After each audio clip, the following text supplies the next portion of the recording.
Cezanne and the Modern at the High Museum of Art.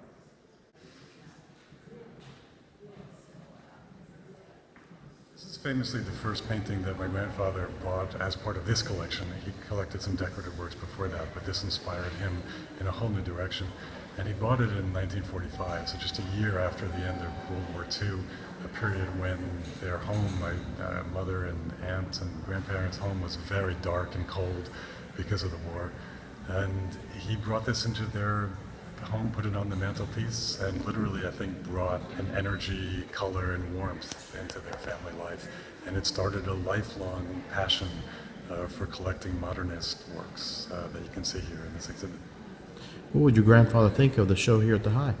He actually discovered incredible joy of sharing these works in the collection with the public. He discovered it late in life. In fact, the last time this collection has toured as a collection was 30 years ago, a tour that he designed just before he died.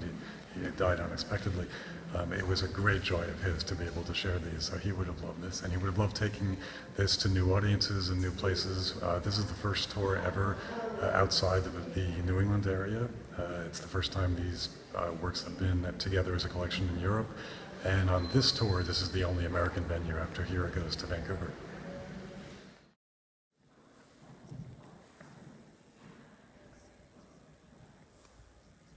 So this is the last work that my grandfather purchased, and by the time he reached this point in his life, he really couldn't afford his tastes. It was hard for him. He did a lot of trading. He had a lot of good relations with dealers who would let him know about works. And this watercolor by Cezanne is extraordinary. Cezanne was able to do with the watercolor something that many painters could only do with oils, which is to create the layers of depth. So he uses graphite, pencil, not just underneath as a sketch, but also in some places we can see the graphite is on top of the watercolors. We also know that he would let parts of the watercolor dry, and after they dried, he would put another layer on.